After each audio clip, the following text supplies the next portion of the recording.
So, David Orme, welcome back. It's lovely to be speaking with you again. How are you doing? Doing well. It's a new year, so new start. A lot to do this year. How about yourself? Excellent.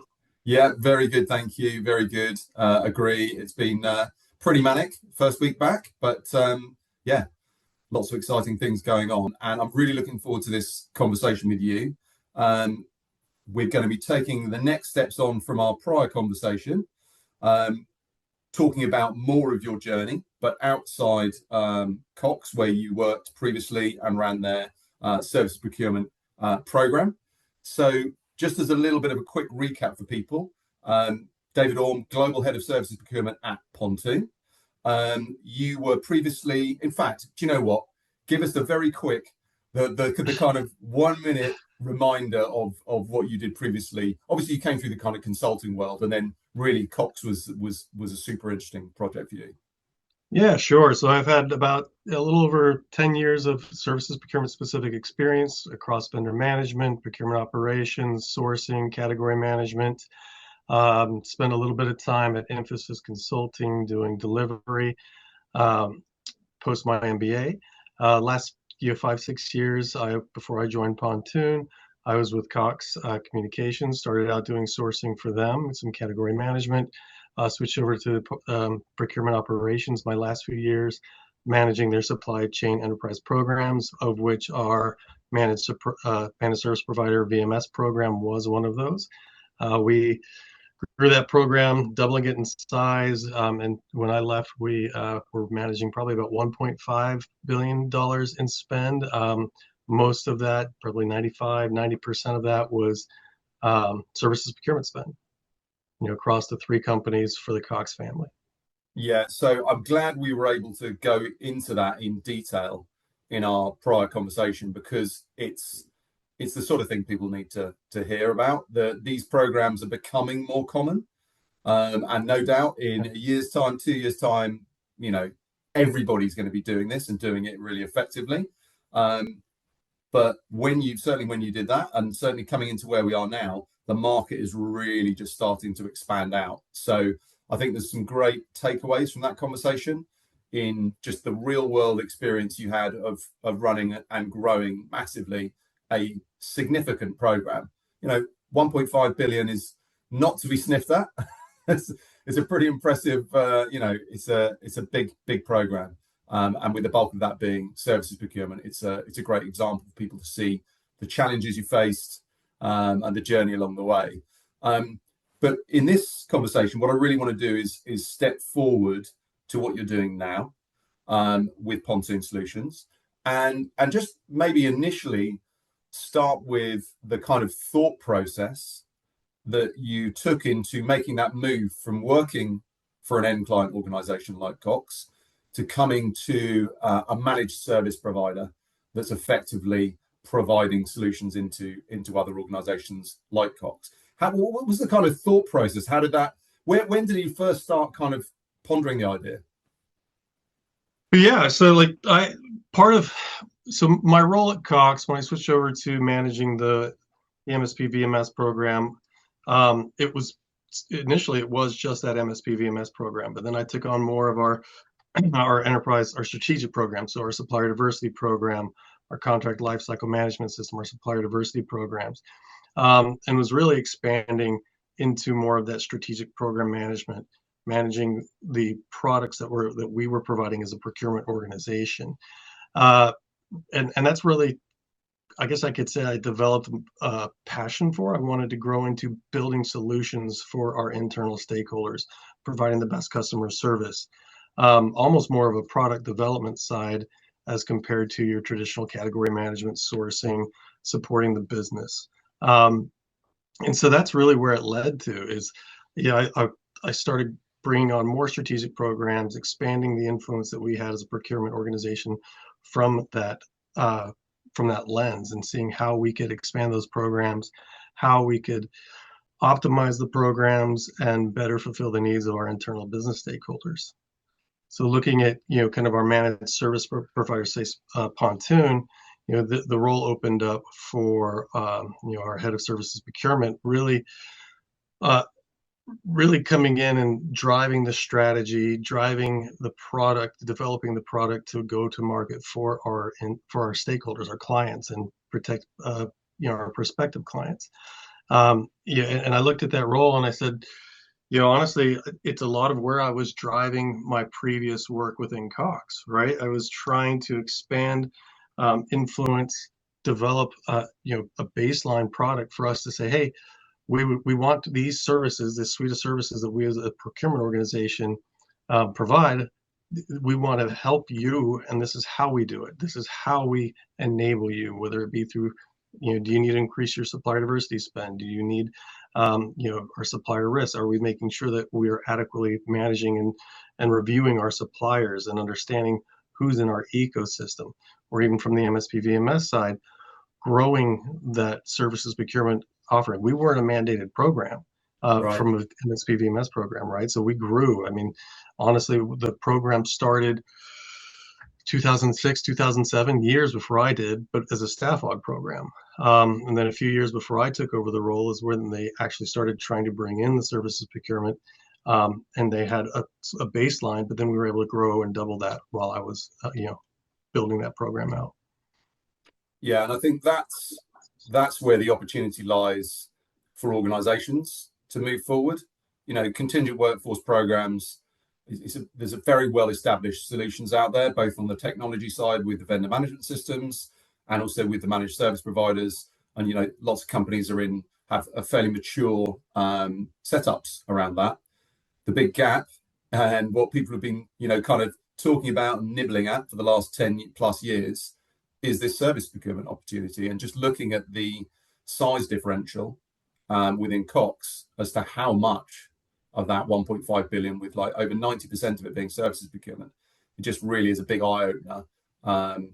Not for me, not for you, because you lived it and I see it all the time, but maybe for some people who don't realize how much of a problem this is within their organization or within organizations in general. And that's no slight on people that have this problem. Pretty much every company has this problem. But now companies are really trying to become more efficient, become more effective in how they get work done. And a big chunk of that is service procurement and statement of work-led engagement. So if companies aren't getting that button down, they can't compete in the market. So it's becoming this much bigger topic now. And with people like yourself coming out and talking about your kind of real world experiences of delivering this and delivering all the benefits, it's great to see the market en masse is really starting to take notice now. Whereas before, I'd say to a certain extent to this point, it's been more kind of like pioneer type activity, which is why I find it really interesting that you've kind of come from this pioneering position within Cox to now you're effectively like a transformation advocate for other organizations to achieve similar results. So that must feel quite cool that you can take all of that experience with you. It's amazing, right? And that's kind of the position we take on our side. A lot of the conversations I've had with our clients are, whether it's existing clients or prospective clients, talking about how you transform or what the need is, or even how do you get started, right? I mean, it's a huge problem to tackle, and you hit a couple of the few points, right? I mean, that visibility, it's becoming more and more prevalent. How do we actually tackle our workforce and know what our spend is if we don't know what is being spent at the business level? So often, if you don't have a vendor management system, you're going through Oracle or some of your traditional procurement systems, you can see what the actual spend is, but you don't see what the services being done are, or who's coming in and doing the actual work. So it's a little more than just, oh, I know I've got XYZ suppliers and they spend 10 million a year, 15 million a year. You don't have that next layer down of, okay, what's the work that's actually being done? Is it being done well? Do we have cost controls in place? Do we have compliance in place where we're onboarding, offboarding these workers? And historically, staffing has been the focus for that. And that's where the industry started with your traditional, software systems, your vendor management systems. And now procurement's realizing, well, we don't have that same level of visibility or control, and as well with HR.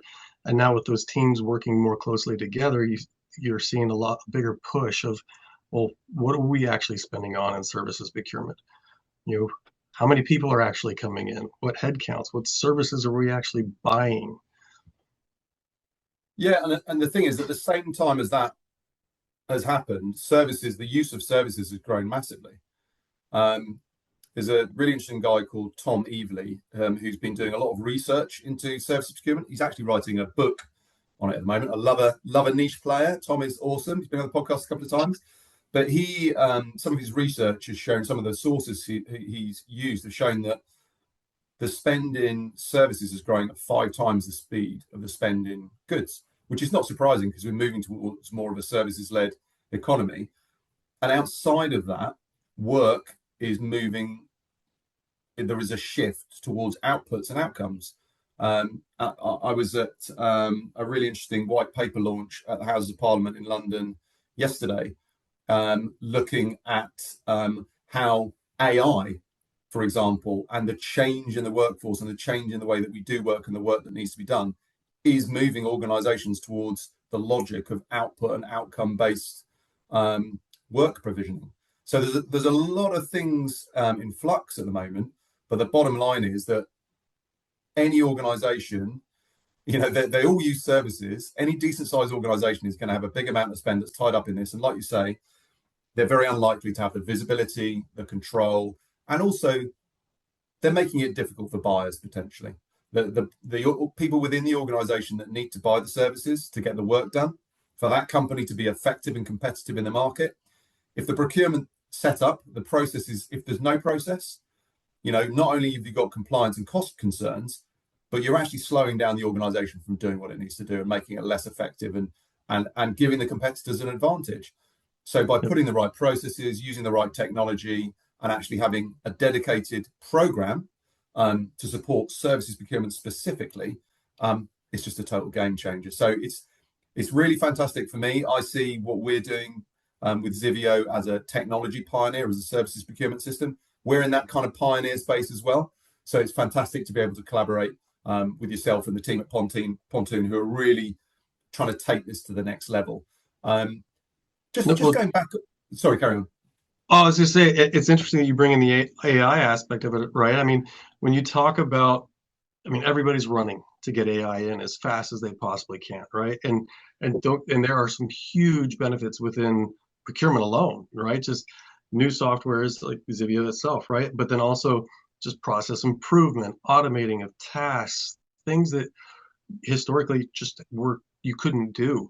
But when you look at a lot of, specifically in procurement, when you're looking at skills-based or your SOWs and your services, if you don't have a baseline of good data to really feed into that AI machine, the machine language, the Gen AI, it's not going to give you the information you need. It won't be able to process the information and provide a valuable output if you don't have that baseline of data. And that's the biggest issue that you see with a lot of companies, specifically in procurement. We go back to that conversation, the spend data they have, but they don't have the underlying project data of, what was this work actually being done? Who were the people doing it? What were the skills needed to do it? What were the deliverables we were working towards? And then even on top of that, what was the performance of that supplier? Were we actually satisfied with the product that they created? So it's like a chicken and egg, right? For at least I feel like in procurement, if you don't have that baseline of data to feed into kind of your AI systems that you're trying to create, it's the garbage in, garbage out methodology.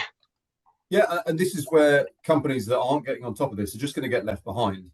And it's like AI has really reduced the amount of excuses that it's possible for organizations to have to say it's just too complicated for us to tackle our, spend on procured services.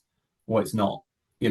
Previously it might have been massive amounts of unstructured data. The type of scale, language, data problems that AI is particularly good at solving and streamlining, that excuse has just gone away. And so I think where companies are even failing to recognize this, I'd almost see it as a bit of negligent thinking, to be honest, bearing in mind the amount of money that organizations spend on services. It's roughly 50% of organizational spend if you average out across every industry and every location. it's massively significant. And also, it's a very significant part of how those organizations execute their strategy operationally in the market, how they deliver their products and services to their customers. So, in terms of getting work done, it's absolutely critical. And it's really, I feel like it's the time, services procurement's time in the sun right now, even people recognizing it as a specific focus to say, well, the way that we buy goods and materials is pretty well sorted.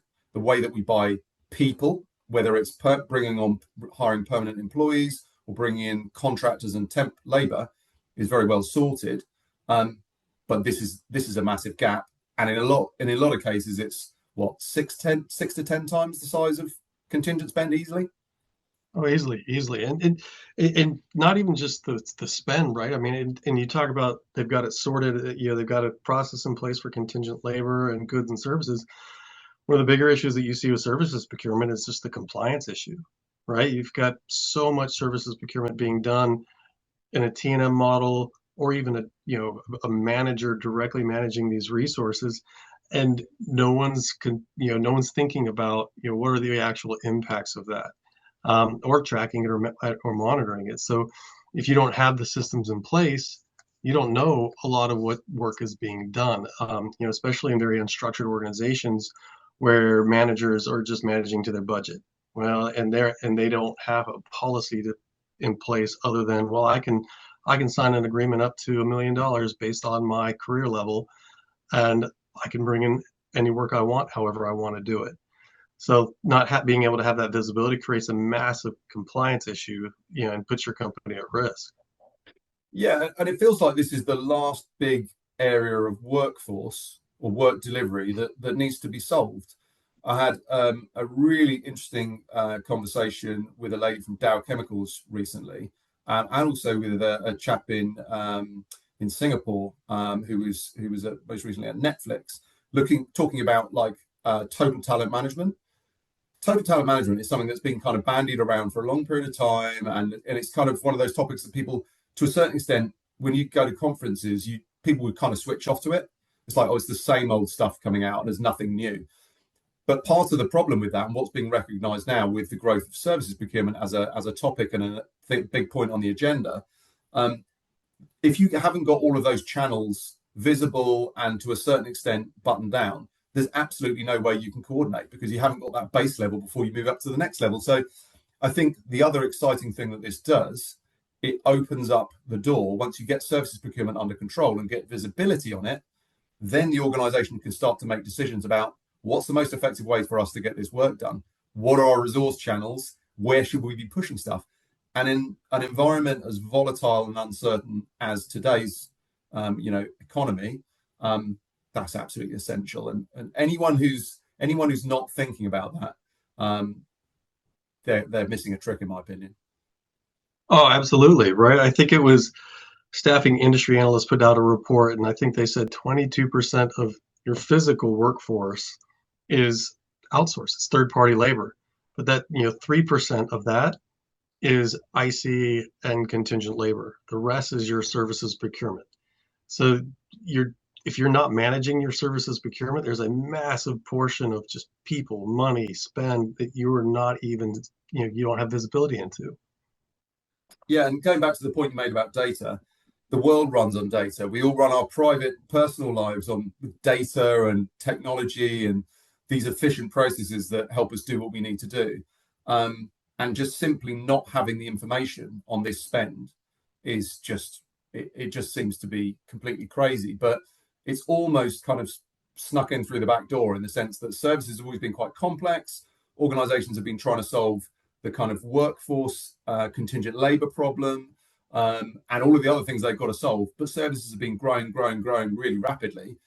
And the technology, the procurement technology, has been more focused towards the kind of goods and materials that you had growing out of the kind of ERP into the source to pay and procure to pay suites.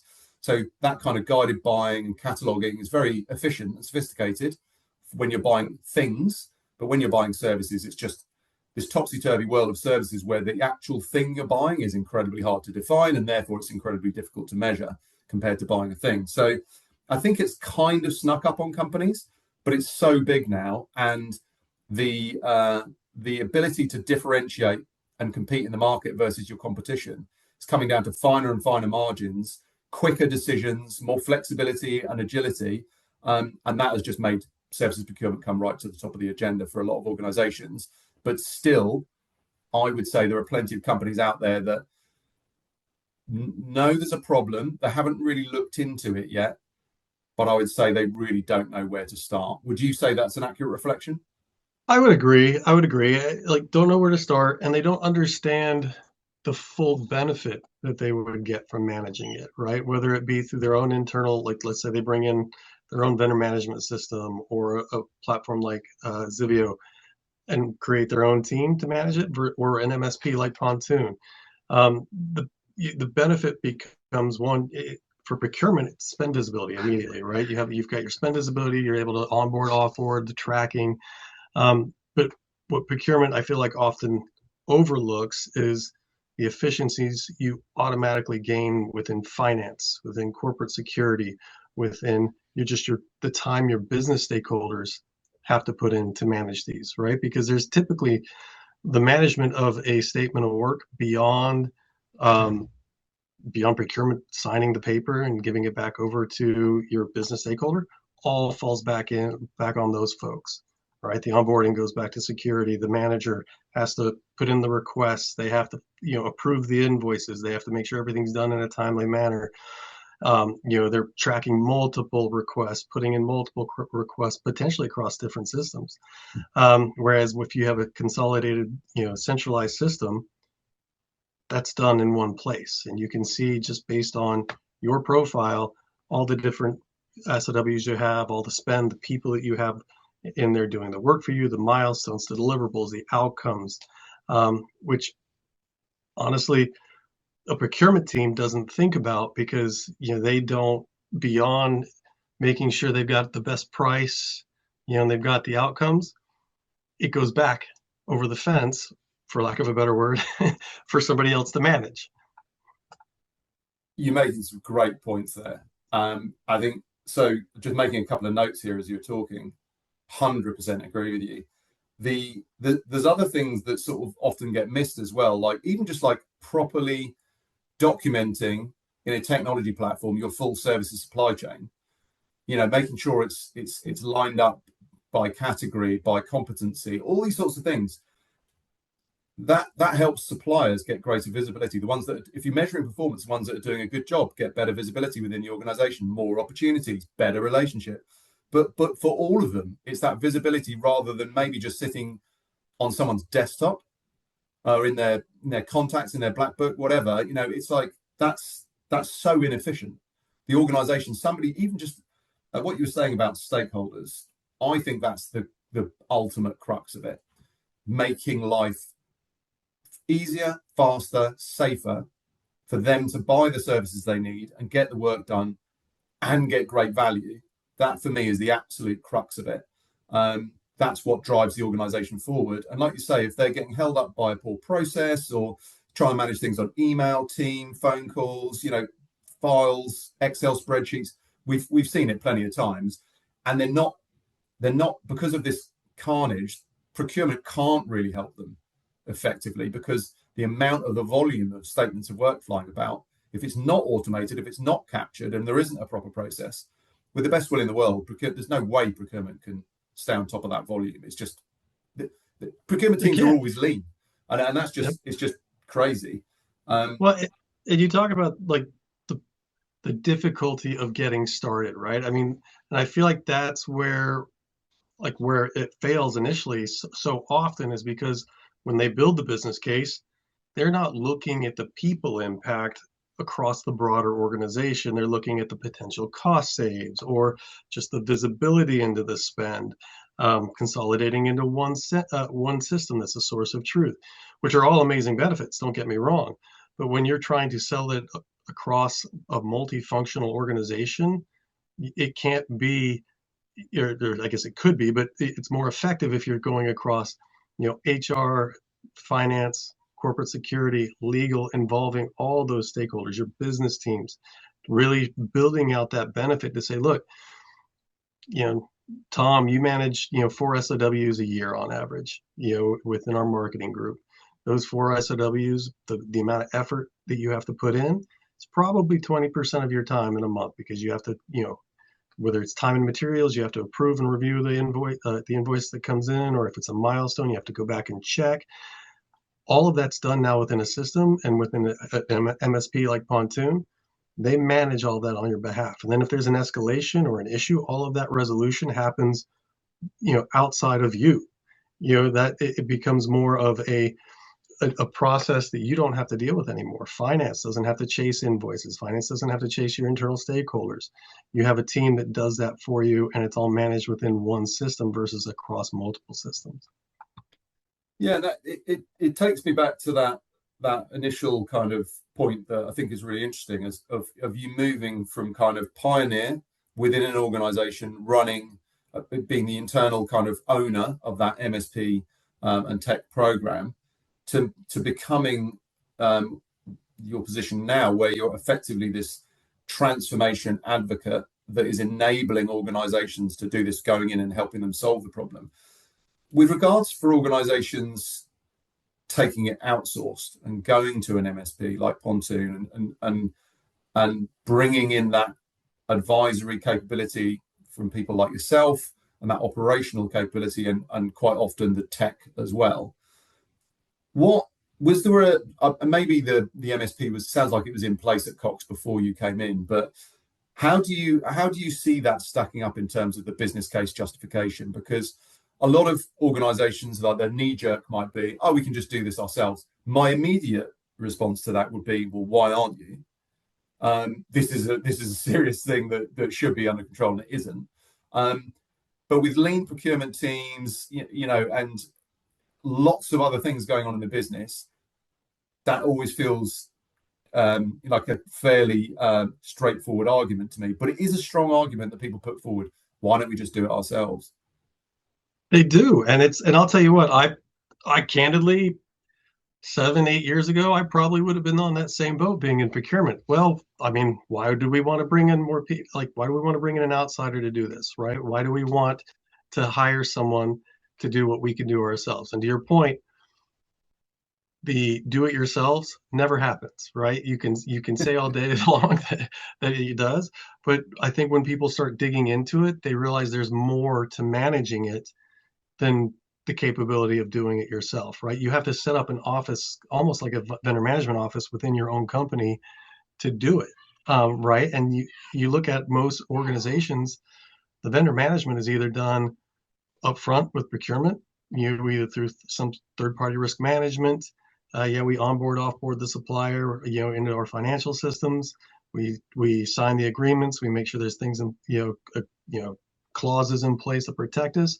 Then the actual vendor management itself kicks over to the supplier, or I say supplier, sorry, to the business stakeholder, and then they do the management of the supplier through the rest of the life cycle. So there's not a consolidated place that actually does manage the performance of that supplier, right? So unless something goes egregiously wrong on the business side, procurement never hears about it, right? Or unless there is a misclassification or a fail of something within the systems, or an indemnification issue, legal and risk never hear about it. So there's nothing really controlling and monitoring the performance of that supplier once it's done, right? Once that agreement is signed. And like I said, I have seen subpar outcomes happen all the time, that a manager's just like, well, we got to get something done and out the door. Is it the best? No. But then who tracks that after the fact? Nobody. So there's no record saying, hey, they didn't do a great job, so how do we ensure that they either are performance managed or managed out of our network? Yeah, and I think also it's great to get your perspectives on this, because you are now, running the services procurement outsourced function within Pontoon. You're leading that, and you've brought all your expertise to bear on that. But it's not like you weren't using an MSP when you were at Cox. You made that program work, and you obviously saw the benefits of that. Which, the thing that the thing that always strikes me about the services procurement side of it is companies are always surprised at how big the benefits are. But what I think they're underestimating is this is greenfield. Like if you're looking at a contingent workforce program, the incremental increase in benefits you get by going from Gen 1 to Gen 2, they're never going to be, they're always going to diminish. And that side of the workforce solutions industry is more mature. It's not completely mature. There's always room for growth. There's always room for improvement. But for a lot of organizations, it's kind of been ground down to smaller amounts. With services procurement, just the risk, the cost, the efficiencies, benefits, people are shocked by that. So if they understood that in advance, the idea of bringing in an intermediary to get them moving, make it happen, and the benefits, just, it's a no-brainer, really. Well, and to your point, like, so I came from a traditional category management sourcing role into managing the strategic programs. The first 3 to 6 months of my time was getting my feet under the ground, learning about the vendor management system, learning about the MSP. I knew what they were before, right? We utilized them within the company. And from a procurement perspective, I knew that we were putting them into the system. But beyond that, you know, like I said, it's a very much transactional procurement, some strategic sourcing aligned with our business partners. But if it went into Oracle or if it went into the vendor management system, you know, for process and payment and management, that didn't matter to me. Now, you know, for me, it was like, I don't have to worry about that, you know, because I can get the spend either way. And beyond that, I don't need to know. But, you know, managing the program itself, it was like, it's kind of eye-opening, right? You get in there and you're like, well, there's so much more kind of behind the curtains, right? Or it's the, you know, the duck on the pond. You know, the duck looks calm and he's floating around, but there's so much going on underneath that you never see, right? Like that he's just paddling along to move here to there.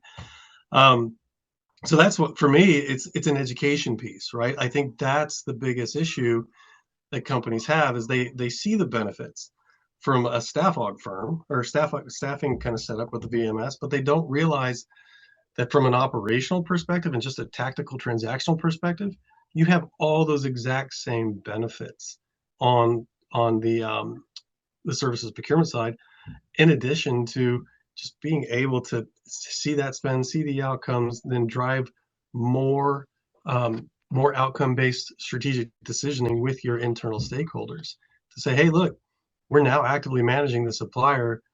We see that there are concerns. They're late on pay, they're late on invoices, they're late on the milestones. They consistently had multiple changeovers for the scope. Now, why is that happening? Oh, well, did we actually change scope, or was it just really poorly defined up front? So you're able to really dive into that information and enable your business, honestly, to be, and your procurement teams to be better partners.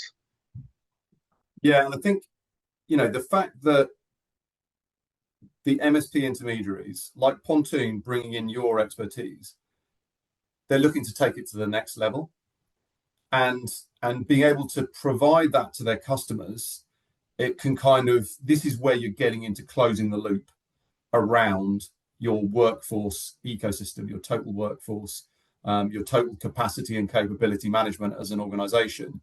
And I applaud the organizations that are bringing in genuine procurement expertise like yourself to do that, because it's recognizing that as an organization, you know, they've got some brilliant operations stuff in place. They've got all the fantastic ability to bring in technology and to make the processes work. They're absolute past masters at that. And all of the contingent workforce and the other hiring side of it is a really efficient machine in a lot of cases. But this services procurement area is different enough, it's big enough, it's complicated, it's important enough. Being able to bring in expertise like yourself really does change the game in terms of what the organization that's bringing you in is buying, is the ability to bring in someone who's done it before and say, okay, you got all these great benefits, now help me get these great benefits. And that's really where the kind of the business case justification comes into it. And I would argue that, as we said at the beginning of this kind of little segment where we were talking about this, for the people that say we're just going to do it ourselves, it's very, very rare to see anything even start to happen. So for most organizations, I think they would benefit from sitting down with somebody like yourself, hearing about your journey, and telling you all of their woes, telling you what their company's doing, and what you asking them, how do you manage this? How does this work? How does that work? And I've seen it many times in some of the conversations you and I have had with customers and prospects, and other conversations that I have in the market. The light bulbs start going off in people's heads. Actually, hang on a minute, there's this as well, which is a total nightmare for us, or our CEO is really trying to drive this, and until we get this sorted, we can't manage that. It's definitely a conversation that becomes logical, but people need to actually be able to talk to somebody like yourself about the reality of it, I think. But you're not wrong, right? And that's some of the best conversations I've had since I've been here, and it's only been 5 or 6 months at this point. Just talking to different clients and potential clients about, and we can call it business case, right? What is the business case? Like, if you already have an MSP in place, and you're looking to go internal, or if you're trying to expand, or you don't have one, well, why shouldn't I do it internally? To your point, I mean, we looked at that at Cox. Why shouldn't we just insource this? Well, you've got now technology support that has to be done, because if you're doing it internally, if you keep it on the same vendor management system, or you try to bring it inside to a different system, who's going to support that system? Compliance risk. Who's going to do that? Your MSP does that for you with the system. They onboard, offboard the suppliers. They manage all the certificates of insurance, all the requirements. Same for the resources that come off and on board. Corporate security is going to have to increase the amount of work they're doing, because they're now going to have to vet all of these folks versus your MSP doing it. Just the management of the work and the SOWs, things that traditionally finance would have to chase your internal business stakeholders. They're now going to have to bring in more people to do that. So just the actual people involved, from a large program like ours, we had 30 plus people dedicated from an MSP that we did not pay for. It more than paid for itself just from a headcount perspective, much less the technology, the support, and all the other ancillary pieces that people don't even think about, the third-party integrations and everything else that are all managed and supported by your MSP.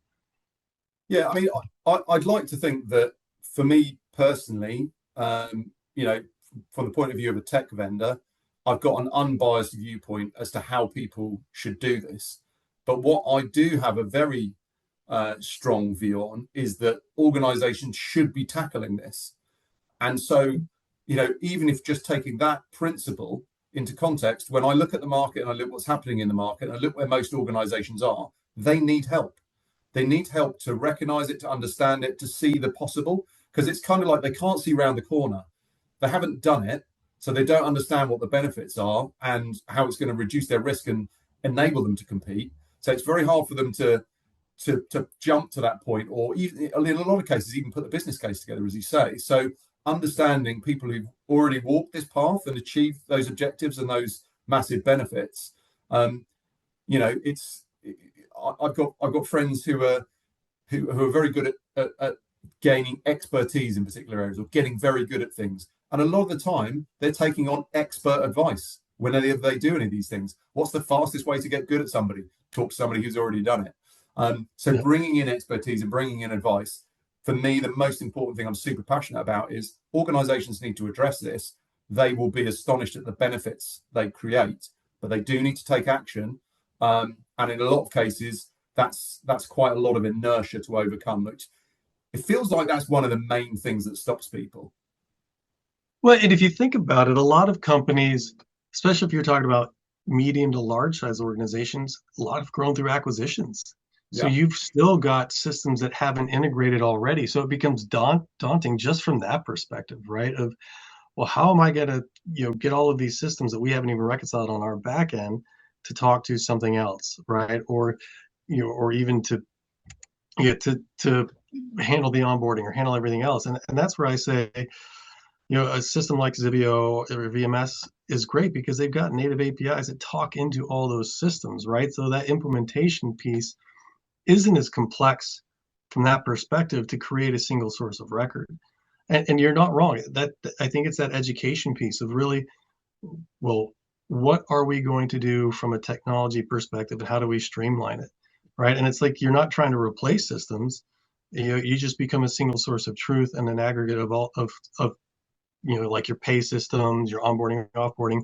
It all becomes the starting point where you can say, okay, now we know we've done it well, and it gets paid back in the source systems, right, through the data feeds. Yeah, and organizations, quite often I've had interesting conversations with people in like procurement excellence, where they'll be looking across the process and across the technology stack. And there's quite often the people that say, when it comes to managing statement of work engagements, it all just falls in a hole in the ground. And if you take the way that goods are procured, that's well buttoned up. If you take the way contingent labor is procured, that's well buttoned up. If you take the way services are procured through statements of work, it's often chaos. So it's just organizations taking a logical look at where they need to have efficiency. And if they could be already doing that through the systems and processes that they've already got, why aren't they? And also, as the market moves on, vendor management systems didn't exist prior to when they existed. It brought this contingent workforce market to life and really brought it forward at scale. And I think the same is going to happen with services procurement, and that's starting to happen now. But that's why I think it's as I say, seeing around the corner from an outcome and the benefit perspective of putting one of these programs in place, bringing in an MSP to help you execute on this, but from a technology perspective as well. Whatever the relevant and most suitable technology is, we live in a world of data and we live in a world of technology. And when you look at organizations with billions of spend that's going basically through spreadsheets, the world's most popular software, Excel, Word documents, scan signed PDF, SOWs, emails, phone calls, Teams, Slack, that's not up with the times. That's severely old school and very limited. Well, and it's not. It doesn't suit the need for your executives to have instant access to that information and the level of information to make strategic decisions, right? I mean, you cannot make strategic decisions around your suppliers, around your services that you're providing, if you don't have that level of information readily at your fingerprints, right, at your hand. And so I think I agree with you.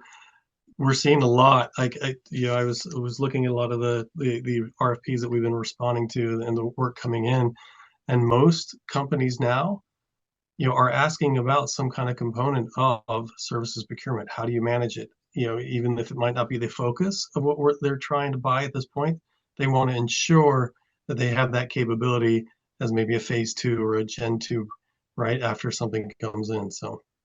Yeah, and I would very much encourage any organizations that are even considering or looking at trying to address this, they're worried about it, to talk to people like yourself who've been there and done it, even if they're not in a position where they're looking to buy something now, just to understand.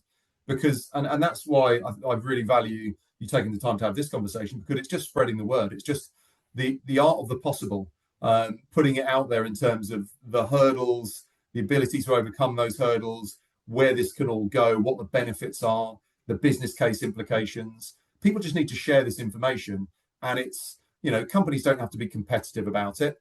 It's information that, procurement experts can share with each other, the industry can share with each other, and there's opportunity for everyone. It's such a big problem to solve, and it benefits everybody involved in the chain. There's nobody that loses. It benefits the workforce solutions industry with this additional growth.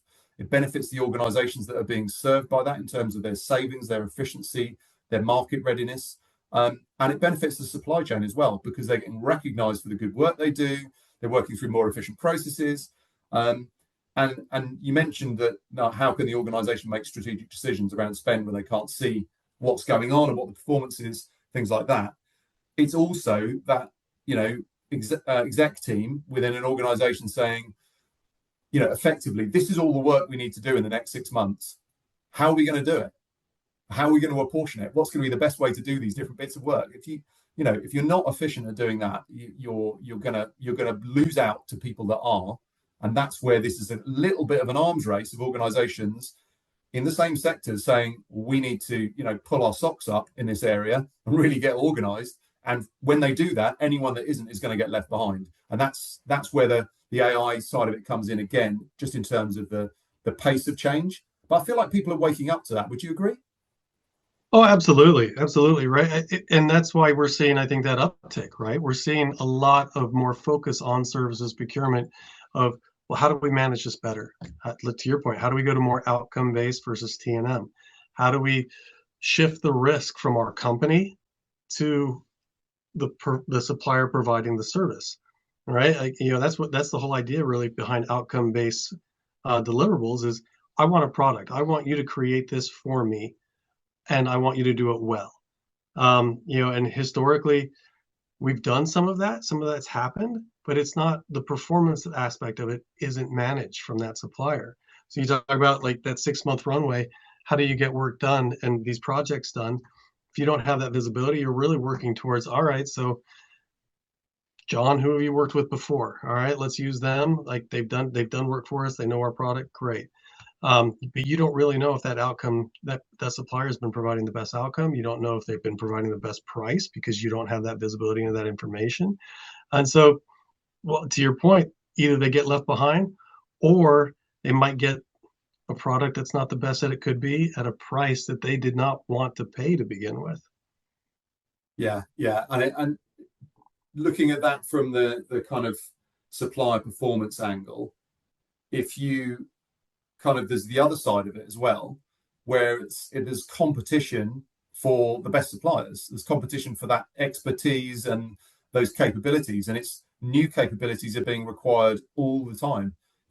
Technology change is almost arithmetic, and its growth is exponential. So the requirement, new capabilities, new skills, new things required, is just moving at such a crazy pace. Where organizations have a good relationship with their supply chain, that makes it better. And putting one of these programs in place and using the right technology to centralize information makes that better. But it also gives you visibility of the capabilities you have in your supply chain and the ability to then build on that and look at, I've spoken about it before, some of the companies we work with do a lot of what I would class as horizon planning. What are the type of capabilities going to need in the future? Who in our supply chain has got those? Let's look at that, and then maybe they'll start upskilling themselves where they don't have it. But let's work together in a really close collaboration with our supply chain. And I think that competition, it's only going to get more fierce, a little bit like we've had the kind of war for talent within the broader workforce. No, you're not wrong. I look at that view into your workforce and the capabilities, like a company like mine or in the vendor management system, historically, you don't have that view into your gaps, right? If you're not managing all of those suppliers and you know who you have and you know who you're working with and you know the strengths, like you do for your workforce, but beyond that, from your supplier setup, you don't know who has the strengths, who's performed the best, where it often becomes a firefight to find somebody quickly when you find out there is a gap. Yeah, I just want to go back to something that you were saying earlier that I thought was really interesting. When you were talking about procurement bringing in an MSP to enable them to put this full end-to-end services procurement offering or program management in place. One of the things that you brought up, which I think is really interesting, is the disconnect that quite often exists between procurement and the downstream post-contract activity within services procurement, because quite often procurement are not really measured or judged or involved. As you say, they throw it back over the fence once the statement of work is signed. Back it goes to the business stakeholder, and then it's like whatever happens downstream happens. And if there's a risk issue or there's a cost issue or there's a delivery issue, generally procurement hear about it. It's too late. It's done. It's retrospective. It's a post-mortem. And it's very difficult then. If it's not in a system and if it's not in a program, it's practically almost impossible to go back and really dig up why that happened and what can be done about it in future. But I thought the not looking at the downstream side was really interesting, because I would also argue that when it comes to services procurement, most organizations don't have the upstream really covered very effectively, in the sense that there's so much direct awarding going on and there's too many statements of work So procurement, if it's not captured in a system and within a program, procurement just cannot get their arms around it. So although procurement will be judged on the upstream, are we to budget? Which stakeholders will be very good at being to budget, but they might be wasting the budget. Yep. I Oh, mean, I can't tell you how often we were in the crunch of, well, I've got $1 million left in my budget. I've got to spend it, or else I don't get that same budget next year. So to your point, that upstream becomes much harder to be involved in. And there's such a bigger benefit if you can get it in as part of that upstream, either just from a procurement professional, being a strategic partner, being part of that initial conversation of who do you use, where do they come? Because so often a business stakeholder has already gotten a copy of the SOW that the supplier prepared for them with a price that they've already agreed to because it's within their budget, right? And so and they say, oh, well, we've been doing this service for you for 2 years now. Johnny's been working with you on this service for 2 years. We really need to change his price to $220 an hour versus the $190 because we've been promoting him internally. So they try to pass that cost back to you when it's like, well, no, it's the same service that you're providing me. If you're paying him more, that's your problem. So from a supplier perspective, but your business stakeholders are like, yeah, it's in my budget. I don't care. So they'll agree to a price increase, which now becomes your new floor for that service, when it's really something that somebody should be paying significantly less for. yeah, yeah. And as I say, I'm sure you see it all the time. So just kind of, we've talked about some of the areas why it makes sense for organizations to tackle this. When you're talking to organizations about the problems they're facing, do you see any particular objections, or what are the main objections of organizations? Are there any people who don't think it makes sense to tackle this? Or is it that some people are just not really aware of the problem in its entirety? Yeah, I see some organizations, and it's more of not that it shouldn't be tackled, it's more of probably that they should be doing it themselves. Right? They should be managing it themselves. They're like, well, why would we bring in an MSP to manage this on our behalf?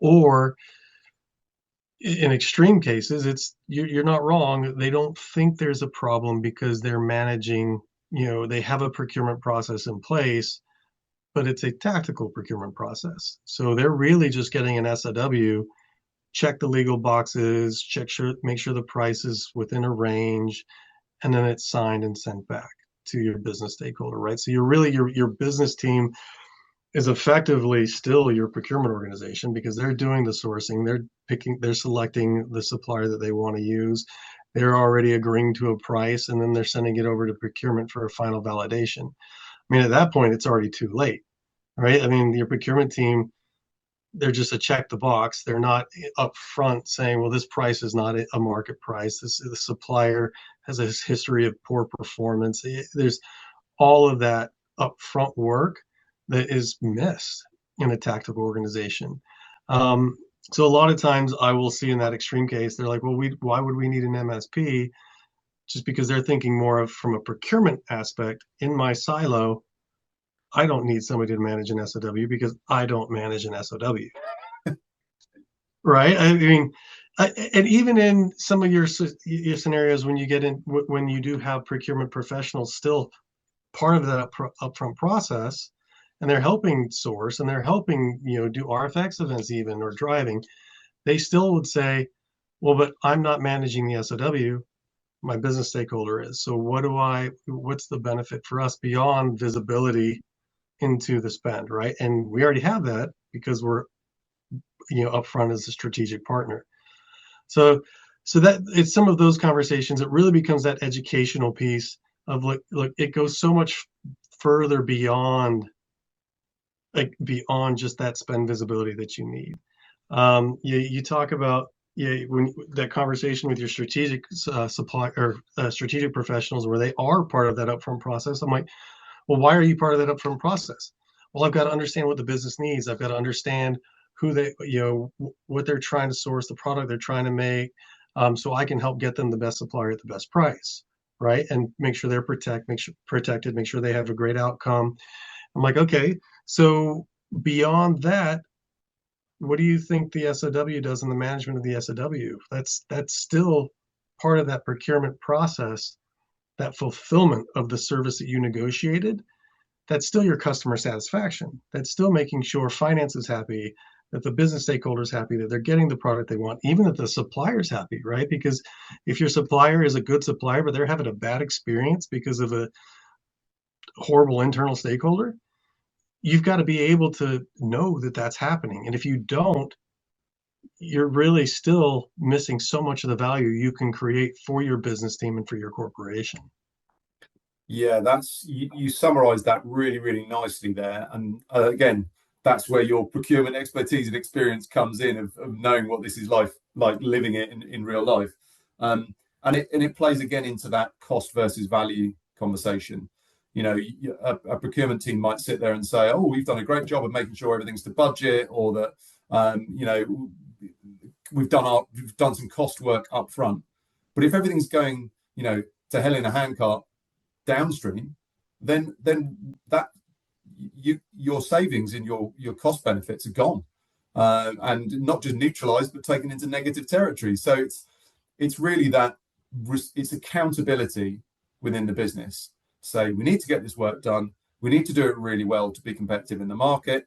Our stakeholders need to be well supported. They need to be able to move fast because I'm telling them as their boss to move fast and get this done, and the CEO's telling everyone to go fast, get all this crazy stuff done.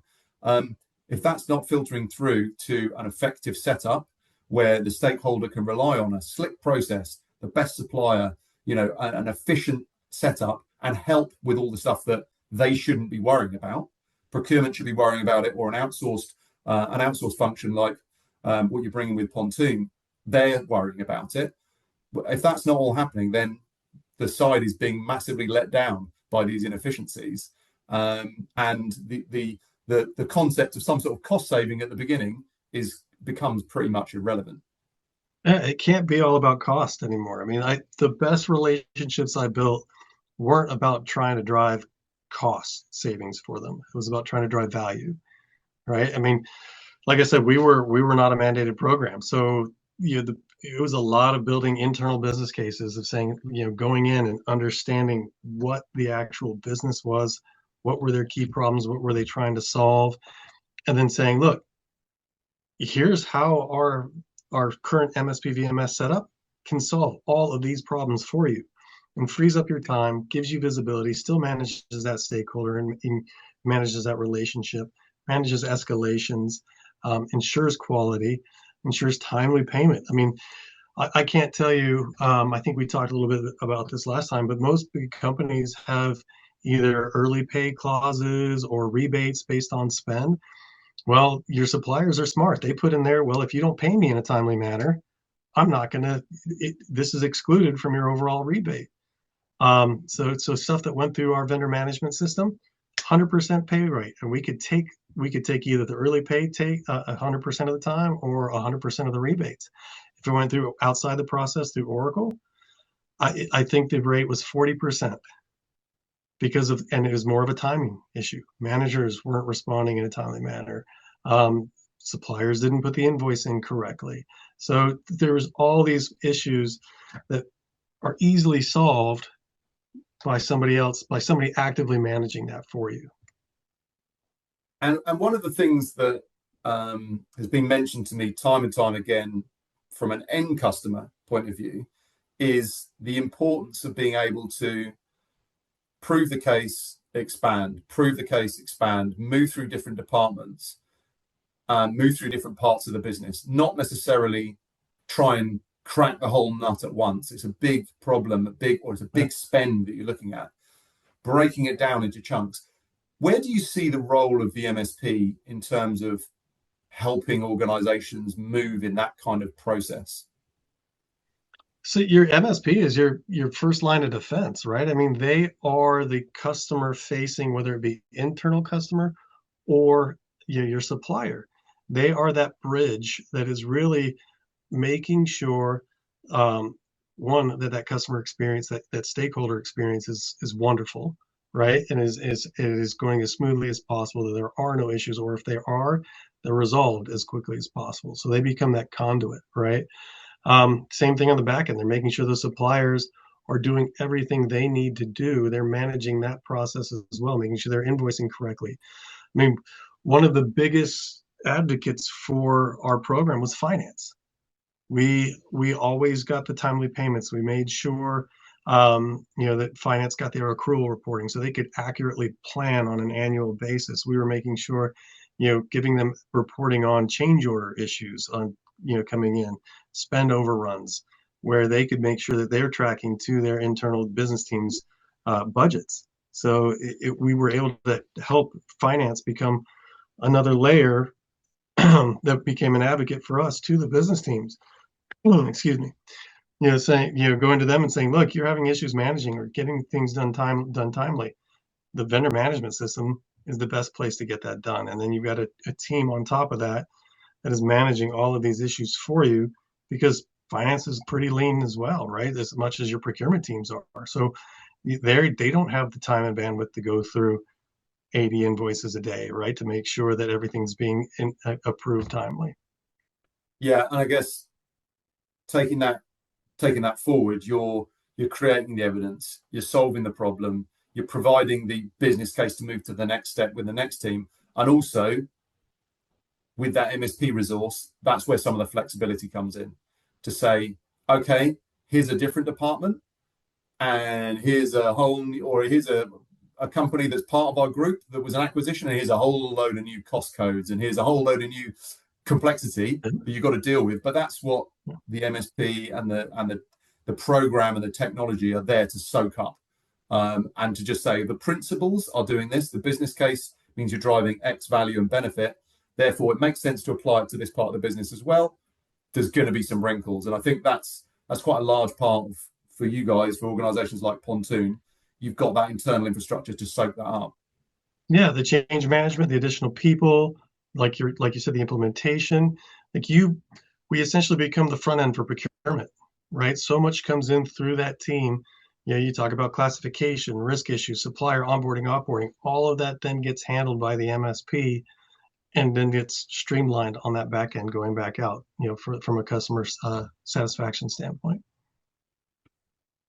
So really, really useful points you're bringing across here, and I think we covered quite a good breadth of this topic area. I know you and I could, no doubt, and I know there's more conversation to be had around this, which is super cool.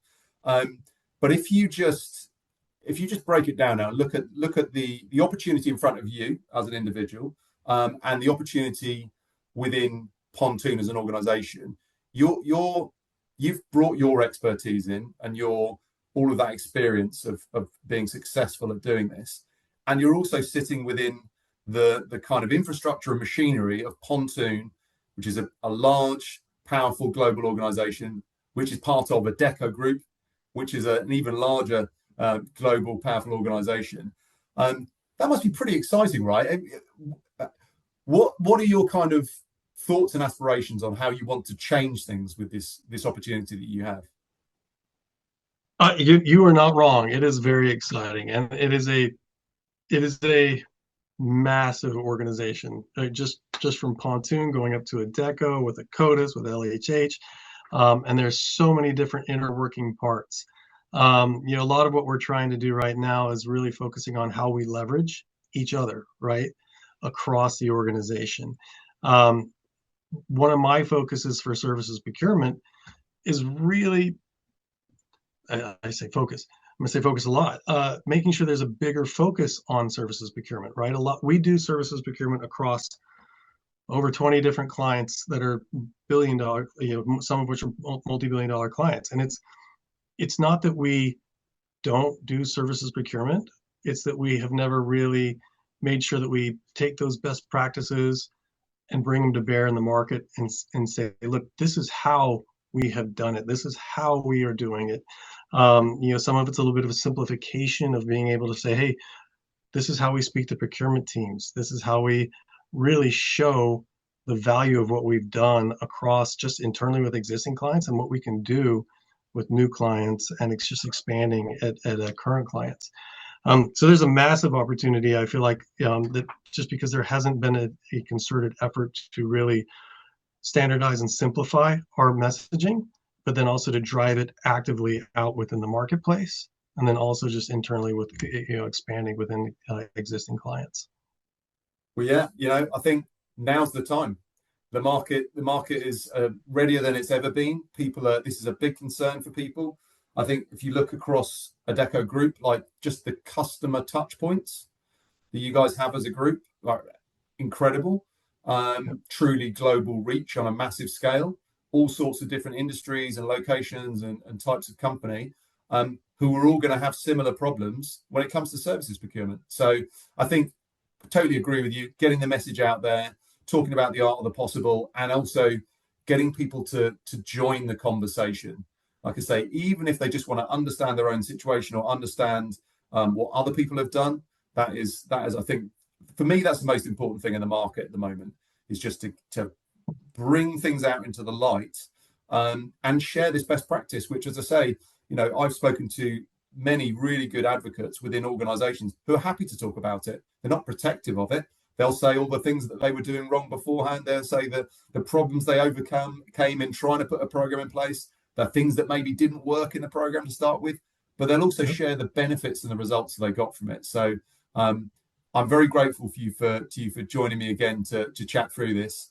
And it's really interesting to see how this next chapter is going to unfold for you. But yeah, certainly very exciting. It is. And you mentioned the sharing. I mean, that's really what it is, the education piece. That's like, you've been part of our talent strategy summits. That's the whole point of those, is getting together either existing clients, potential clients, they could have services procurement or not, and just really talking about how we do it, what we do, and it becomes a peer conversation. It's not a conversation for us. I get to sit in and talk about high level. Yeah, this is my experience that I had. I don't talk about what we're doing at Pontoon. I talk about what I did managing these programs, at previous companies. So, and just driving those best practices. But that's always my favorite part of those type of events. The TSS events you guys have been running have been fantastic. It's when those peer-to-peer conversations take place, that's when the magic happens. And people might be a little bit quiet to start off with. I'm generally the person in the room that has a bit of an insight, one of the people who has a bit of an insight as to some of the ways that technology is approaching this specifically. But just getting those people from those organizations who might be at a very low level of maturity saying, does anyone else have a problem with X, Y, and Z? Or the people who are saying, well, we tried this and it really worked well for us. Has anyone else tried that? That for me is where the magic happens with it all. And it's that's what the market will benefit from in a broader context, whether it's sitting down with a real subject matter expert like yourself, or being brought together, or getting together and being able to facilitate conversation just to understand the way forward. I think it's going to make a huge difference to organizations, and I think it's going to also help elevate the procurement function in their strategic value when it comes to this critical area. Anyway, so that's fantastic. Thank you so much for joining me, David. I really appreciate it. And hopefully we can get together for another session soon. Sounds good. My pleasure, Johnny.